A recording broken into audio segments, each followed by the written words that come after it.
Salve gente, ben ritrovati sul canale. Questa è l'ultima uscita con la moto, con la piccola Aquila Rossa, perché oggi ho sospeso l'assicurazione, per cui in moto ci rivediamo questa primavera. Ecco, oggi faccio una cosa molto semplice, faccio un piccolo giro per la città di Trento, diciamo che facciamo un motovlog cittadino. Il discorso del motovlog è un discorso interessante, il discorso del vlog, del motovlog, che cosa significa, come fare, ecco, è una cosa che magari vorrei affrontare in successivi video.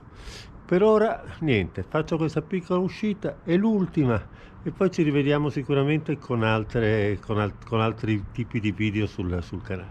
A dopo, ciao ciao! Ecco, io ho la fortuna di non abitare in città, di abitare un po' in collina. Questa è una strada che avrete visto diverse volte e adesso saliamo un attimo per scendere verso Trento, passando vicino al Castello del Buon Consiglio, che è un po' il simbolo della città. E Trento è una città molto, cioè non è piccola, perché c'è una periferia piuttosto estesa tutto sommato, però il nucleo storico, il centro storico è veramente minuscolo. Purtroppo in moto non si può fare, si può fare pochissimo nel centro storico, per cui faremo un giro un po' attorno. Ecco, qui per esempio c'è questo muro che vedete qua, è interessante, ecco, più che altro questo è molto interessante. Questo muro e questo portale, questo che vedete qui, ecco, questi e questa discesa fanno parte sicuramente dei rustici, diciamo, i rustici del Castello del Buon Consiglio. Io non sto a raccontarvi le cose sul Castello del Buon Consiglio, perché sono tutti, cioè è un monumento notissimo, comunque è il simbolo di Trento, si chiama il Buon Consiglio perché nel 1500 e qualcosa hanno fatto il famoso Consiglio di Trento. È una residenza, nasce come fortezza e poi piano piano diventa una residenza fortificata. Vale la pena, se venite a Trento, visitarlo, perché veramente è uno spaccato dell'epoca e si vede in che tipo di lusso e di agi vivessero i principi vescovi, perché Trento è stata retta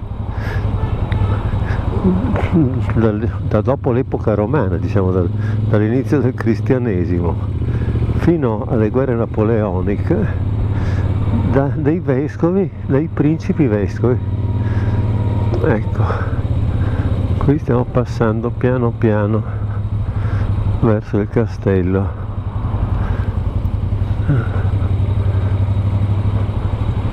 Torrione,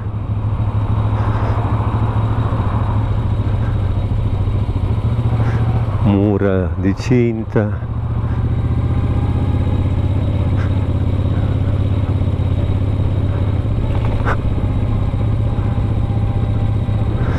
turisti, perché questa è un'epoca di turisti, qui sorrione d'ingresso, insomma.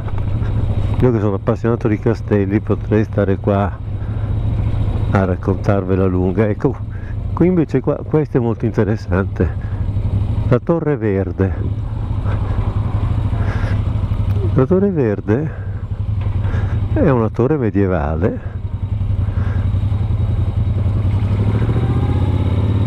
Adesso ci passiamo sotto da qua, vediamo se riusciamo.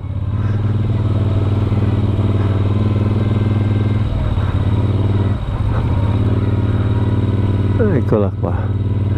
La Torre Verde è una torre medievale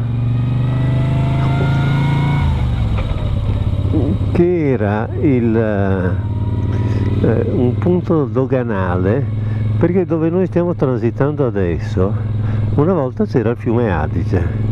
Adesso non so dirvi esattamente quando è stato spostato ai margini della città, Questa è Piazza Dante con la statua di Dante, famosissima, di qui c'è la stazione. Qua a lato c'è una bella chiesa, ma da qui non la si vede, eccola qua.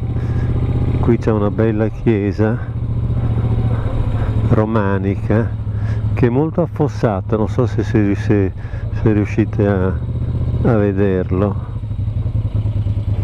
Vedete, è molto affossata, e questo ci dice quale fosse la differenza del terreno una volta.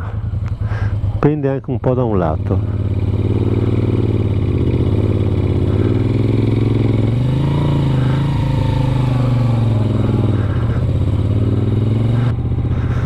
Si chiama Piedicastello. Forse c'era un altro castello, stava ai piedi del castello. Ecco, qui c'è l'Adige e voglio andare a vedere la chiesa di Sant'Apollinare, che è quella lì, che a mio avviso è una delle chiese più belle di Trento.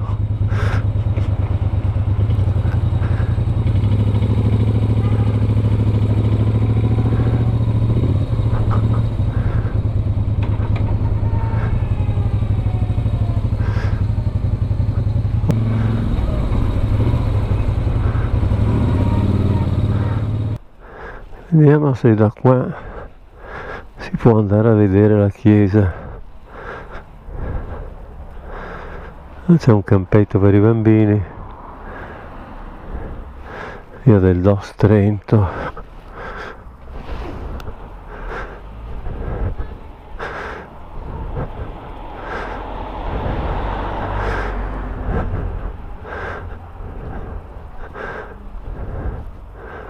Ah, c'è una fiera, un cimitero, ma sono, chissà cosa sia. Comunque questa è una chiesa del 1300 in stile cistercense, Sant'Apollinare. Io la trovo molto bella. Ecco, niente, torniamo alla moto.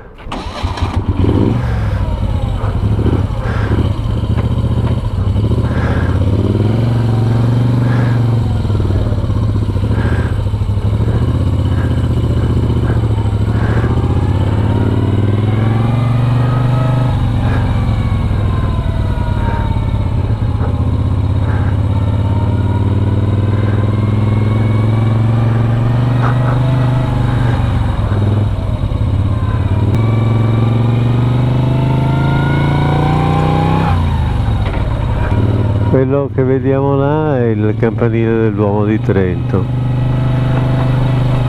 Questa è la famosa rotonda dell'orso, e qui c'è un orso, una orsa. Adesso andiamo a vedere una cosa moderna invece.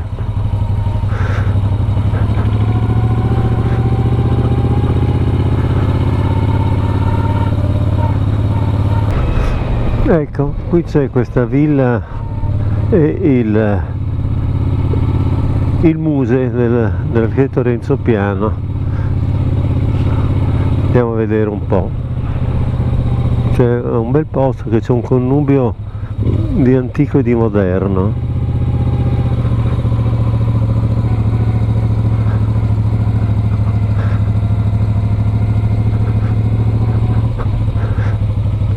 Ecco un'architettura ipermoderna che a me personalmente piace molto, dell'architetto Renzo Piano. Adesso devo trovare un posto dove mollare la moto in tranquillità, e non sembra sia così facile la cosa.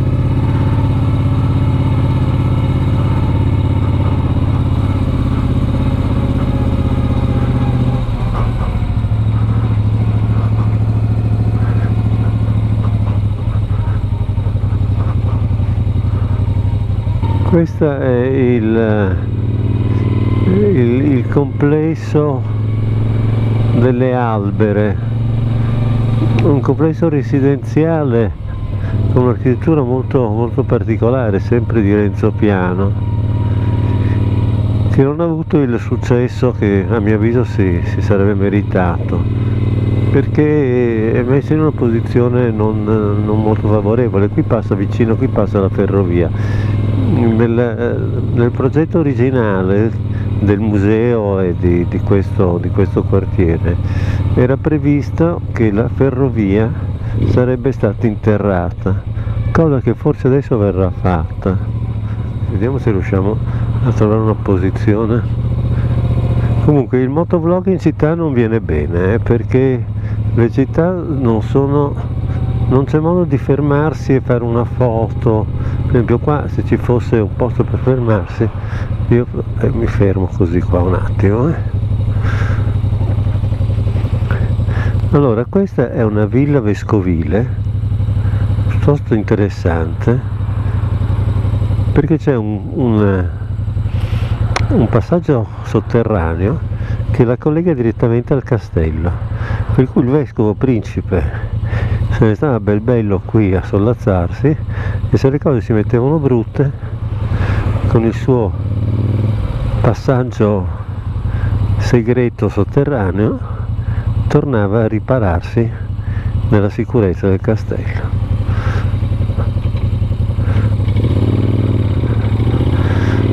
Rifacciamo il ponte. Ecco, questa è una bella visione della Torre Vanga, è piuttosto bella questa merita. Adesso vediamo se giù di lì.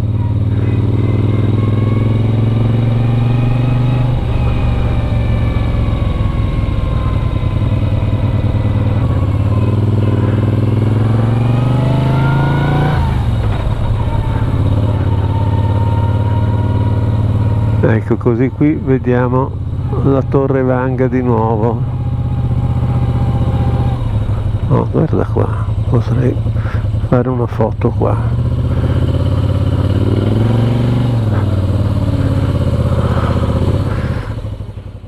La torre fu edificata nel 1210 a guardia del ponte di legno sul fiume Adige dal principe vescovo Federico Vanga.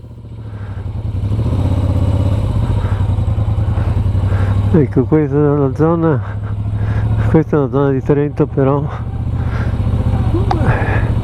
non bellissima, nel senso che attorno alla stazione, in questo che era un quartiere, si sono radunati molti di questi sbandati che girano per le città.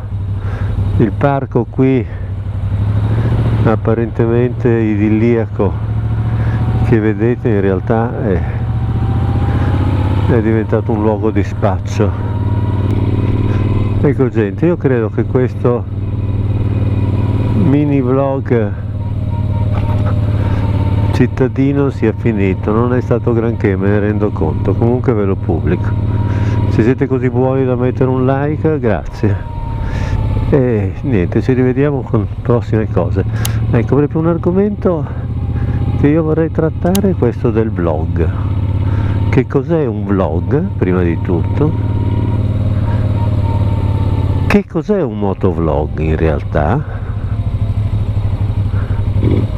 Come fare un motovlog? Quali sono le attrezzature che io uso per fare il motovlog? Perché ci sono diversi modi di fare i motovlog, ma non voglio anticiparli. Ci vedremo prossimamente con gli argomenti di cui ho prima un po' accennato. Ciao ciao!